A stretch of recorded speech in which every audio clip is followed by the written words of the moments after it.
জি sir, yes sir, আপনি কোনো tension করেন না। আপনি যে ঠিকানা দিচ্ছেন ওই ঠিকানায় যাই ফাটুমু। খালি কি ফাটুমু, এলাকা পুরো তস তস করে ফেলাম। ঠিক আছে স্যার, তাই স্যার। অনেক দূর যাইতে হইব, গতিটা আরো বাড়িয়ে দিই। বাপরে, গতির ঠেলায় তো চোখে কিছু দেখতেছি না। চশমাটা পরে বই, কাগজ তুই গেল। হাই হাই, যে লোকেশনে যে আমার ফুটন লাগবো ওই ঠিকানাটা তো কাগজে লেখা ছিল। লোকেশনটা তো মুখস্থ করি নাই। কাম সাজ, কি করি এখন তো ব্যাগ গিয়েও দিয়ে পারো না। আমার তো কোনো না কোনো জায়গায় যে ফুটনই লাগবো। কি করি কই পুরি। ওই তো সবুজ শ্যামল একটা দেশ দেখা যাইতেছে।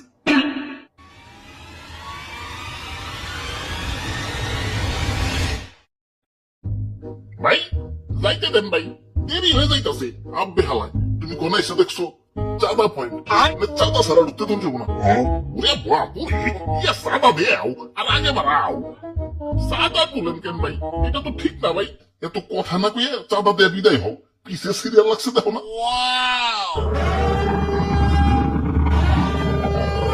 আরে খারাপ তো তারা ঘুরে গেলা। আমার পথ কেউ না, আমার একটু সামনে গিয়া ফুটতে হইব। কিন্তু সামনে যাইতে হলে যে চাঁদা দেওয়া লাগবো। চাঁদা হয় চাঁদা, এই রাস্তা দিয়ে যেই যাইবো তারই চাঁদা দিতে হইব। দেন আপনার চাঁদা দাদা 150 টাকা। 150 টাকা? এই আমার কাছে কোনো টাকা নাই। টাকা না থাকলে তো যাইতে তুমি যাবো না। ওই ইমার্জেন্সি ভাই, আমার একটু সামনে যাই ফুটন লাগবো, যাইতে দাও ভাই। না না, চাঁদা ছাড়া তো কোনোভাবেই যাবার দেন যাবো না। কাম সারছে রে, কোন দেশে বললাম। অন্য দেশে ঢুকতে গেলে তো অ্যান্টি মিসাইল সিস্টেমের মুখোমুখি হইতো, এনে তো চাঁদার মুখোমুখি হওয়ার লাগতেছে। ওরে বাপুরে, এইটাই আমাকে উন্নত প্রযুক্তির অ্যান্টি মিসাইল সিস্টেম। আরে ভাই বুঝতেছো না, ইমার্জেন্সি ভাই, আমার সামনে যে ফুটন লাগবো।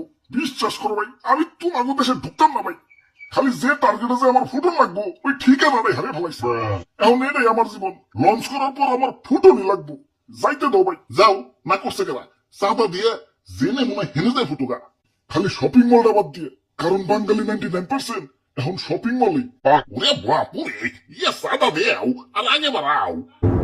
চাঁদা চাঁদা চাঁদা চাঁদা চাঁদা। আরে ধর, এই তত মানুষের বেলায় কোথাও শান্তি পাইতেছি না। একে তো আমার জায়গায় জায়গায় ফুটিয়া ফাটিয়া দুনিয়া জুড়ে একটা গেঞ্জাম বাজিয়ে দিছে। তার উপরে তোরা চাঁদাবাজিতে রাস্তা আটকে বই রয়েছস। তোরা কি দুনিয়াটা একটু গুছিয়ে গেছে সুন্দর রাখতে পারস না? দুনিয়াটা তো তোগই নাকি, তোরাই তো থাকুস। একটু মিলামিশা থাকুন যায় না? লোভ, হিংসা, ক্রোধ, ক্ষমতা তোর তো দিন দিন অমানুষ বানিয়ে দিতেছে। আরে আমার ভাবতে অবাক লাগে, এই মানুষ আমারে বানাইছে ওকে নিজে গই ধ্বংস করার জন্য। কিছু মানুষের রাজনৈতিক ঝগড়া আর ক্ষমতার লোভ শাস্তি দিচ্ছে সারা দুনিয়ার নিরীহ মানুষদের। আমি যখন আকাশে উঠি, নিচে দেখি বাচ্চারা খেলছে। আরে আরে এদের স্বপ্ন ভাঙার জন্যই কি আমি তৈরি? এই সুন্দর পৃথিবীটা তো শুধু রাজনীতিবিদদের জন্য না, এটা সবার। এখানে শান্তিতে বেঁচে থাকার অধিকার সবার। শান্তি বাদ দিয়ে অশান্তি কেন করস তোরা? তোরা মানুষ না, তোরা সবাই অমানুষ হয়ে গেছস। তোরা যদি মানুষই হইতি, মানুষ হয়ে মানুষ মারতে পারতি না। তোরা সেদিনই মানুষ হবি যেদিন আমাকে বানানো বাদ দিয়া পৃথিবীটাকে সুন্দর বানানোর চেষ্টা করবি।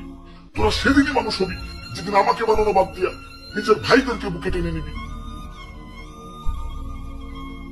আরে এত কথা কিসের? ইনি কি সিনেমা দেখতে বইছি? ভালোই ভালো চাঁদা দিয়ে যাও, চোখের সামনে থেকে সরো। জ্ঞান দিতে আইছে।